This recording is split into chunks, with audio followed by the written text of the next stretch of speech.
What's it say? I jumped. I didn't realize Emma had followed me to the table. It's just a flyer explaining the fundraiser, I told her. Olivia's story was sad. I felt like I couldn't just leave the flyer there, one that told her story to the world.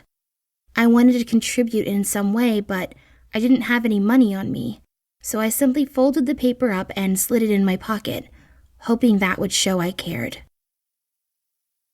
The thought of death crushed my heart, so I kept my eyes down, avoiding gazes so I wouldn't tear up. I didn't know Olivia that well, but since we were both on the volleyball team, although she was varsity, when I was on the freshman team, I'd spoken to her a few times. I blinked back tears as I thought of Olivia's tragedy.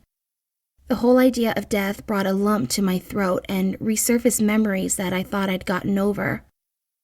Emma rubbed my back to comfort me because she knew the subject of death was a touchy one. As I stared at the floor, afraid to look up for fear that tears might start falling, an invisible force, something unknown, willing me to look, pulled my chin up. My gaze fell upon the empty hallway to the right of the commons area, where students hadn't yet been released to roam for the day. In the middle of the hallway stood a tall, beautiful girl with blonde hair and dark brown eyes. She looked at me across the distance, her eyes full of emotion. I couldn't pinpoint exactly what she was trying to say with her expression, except I knew it was urgent. As soon as I spotted her, the bell rang, announcing that students could now go to their lockers and prepare for class. The crowd dispersed from the commons into the hallway and blocked my view of the girl. The students hurried down the hall as if they didn't see her. I kept my eye on where she was standing, but I didn't see her again. Crystal? Emma's voice seemed far off, a distant hum in my confusion. The faintness I felt just moments ago returned. My heart pounded in my ears and, for a second, my knees felt unstable. I gripped the edge of the fundraising table for support. Emma snapped her fingers in front of my face. Crystal? She said again as her voice came back into focus. I was suddenly whipped back into reality, dazed. What? Are you okay?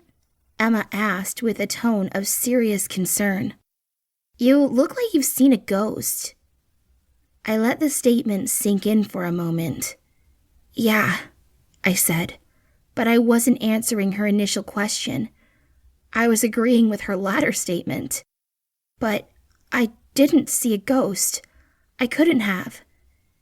An odd sensation stirred as a chill spread from my spine to the end of my fingertips. This was the same type of chill I used to get when I had my imaginary friend Eva over for tea before I started kindergarten. I'm imagining things, I told myself, mostly as reassurance. But I had seen her clear as day. Olivia Owen had stood in the hallway and begged for my help, with nothing but an expression. Yet, how could that be when she died a year ago? Emma took my arm and led me to our lockers, as I silently assured myself I wasn't crazy.